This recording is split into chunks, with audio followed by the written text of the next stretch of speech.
We have heard again and again that he single-handedly decided that Willett should be in his team. And I remember very well the match in 1969 in Antigua with Nevis with 1 wicket down. I think it was Eugene Stapleton and Livingston Sargent at the wicket and Solo Howell. Willett having performed his magic and Derek Michael. I remember that exceedingly well. And with Nevis obviously settling in to win, the Antiguan public, which had received the support of Nevis for many decades, went mad and invaded the wicket and forced the Nevisians to retreat. I understand that the only person the Antiguans didn't wish to touch was the Willett, and so the whole team was hiding behind Elquemedo Willett. I remember Edred Walwyn abandoning his team. He was the manager and coming down to Nevis. And so hundreds of persons greeting the team at Newcastle Airport when they came in safe and sound from Antigua. It took Ed Atherton to rid ourselves of that experience. It took the Vance Amory, a great stroke maker, flamboyant, driving through the covers, sometimes flattering to deceive, sometimes performing. And this is said in a very friendly way, very friendly way. Livingston Sargent, like a colossus, who drew people from Gingerland, from Butlers and Brickhill, Cotton Ground and Jessops, all over Nevis to see him stand alone against the might of Antigua, the guile of Coury, or the fierce competition of the Allen brothers out of Montserrat. It took these young men, Sargent, Amory, Atherton, combining it with the great Elquemedo Willett, to ensure that we won again, that we won in 1971 for a second time. I remember I came to Grove Park. I came to Grove Park and went to the wicket as we all did who love cricket. I remember we watched Jim Allen, who I thought was one of the greatest cricketers ever to be produced in the Leeward Islands, the greatest batsman. I remember looking at Viry Richards and saying, this man is just full of style, he's not really a batsman. I really remember those days when I said Sarge and Vance were far better than him. I remember all those things. And I remember the 114 all bowled out. I remember Mr. Howell, who we all know as the newspaper man, beating his mouth and then turning into silence. I remember one of the batsmen, the wicket keeper, Jemuth, actually shaking, going to the wicket, and before he lifted his bat, he was bowled down and was coming back out. It was a terrifying experience for the Montserratans, but it was a great experience for us because it was not just about cricket. It was about the emergence of the Nevisian spirit. It was about the emergence of the Nevisian identity. And C.L.R. James, in his book, Beyond the Boundary, speaks well of the relationship between cricket and the West Indian psyche, the relationship between cricket and West Indian performance. Elquemedo was the man who broke down doors, who broke down windows, and who smashed the roof to put Nevis on the map in the leewards, in the windwards, in the West Indies, and in the world. Willett was a man of great talent.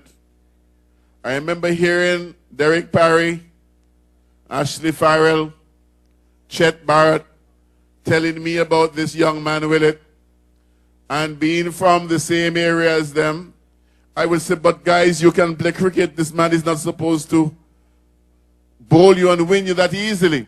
You should not lose to boys' school because you're going to the high school. And they said, you don't know Elquemedo Willett. you have never seen Elquemedo Willett. A man who could open the bowling and swing the ball, and then take the ball in a rougher state and spin and bowl out any team in his youth. Elquemedo Willett, young, unassuming, confident, and supremely talented. In our darkest hour, with the loss of the Christina and so many lives, here comes Elquemedo Willett, shining like the superstar he was, combining the skills with all the other players and putting back the light that was out by the Christina. This man gave to the nation once again hope. He gave to this nation again promise. He gave to this nation politics. He gave us a new flowering. It bears repetition to tell you that the early 1970s became like a renaissance for us. It was a new beginning. It was a flowering. It was a blossoming led by cricket and led by Elquemedo Willett. Out of it came politics.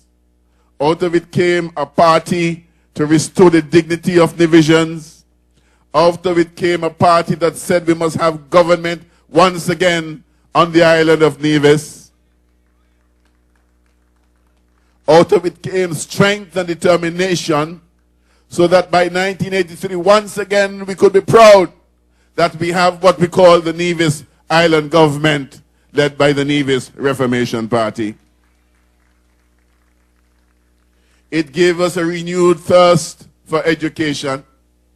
Again, if Van Samry can bear with me, I remember we had an exam, because in those days you had to take an exam to go to university, because we had no money. We depended on awards and scholarships. And I remember those days, even though there were about 8 scholarships granted to St. Kitts and Nevis, Nevis always managed to get one. I remember those days very well. And I remember Van Samry and Joseph Parry and Hansel Manners doing the exam, and I think Solo as well. And I said, oh my goodness, only one of us will go this year. Only one of us will go this year. But we were all determined, and we all ended in university at some time or the other. And we paved the way for others to go to university. And today, instead of one, you have 20, 30, 40, 50 divisions heading out to study, coming out of those days. Out of those days that came out of that golden age, started by Elquemedo. I remember the culture, because we had cultural activities before led by the JCs and Spencer Howell. But men like Calvin Howell, men like Mel Henville, women like Lyra Richards and Myrna Liebert, and all the many names that I cannot call and remember, how they band themselves together to form a group, NEDAX. And out of Gingerland came Hansel Manners and his group. And again, we had the flowering, and we are celebrating Culturama at this particular time. It all began at that time because of cricket and because of the great works of people like Elquemedo Willett. The thirst, as I said, for education, it gave confidence back to the division person. I remember the days when you ask a division, who are you, where are you from? And he said, I am from St. Kitts.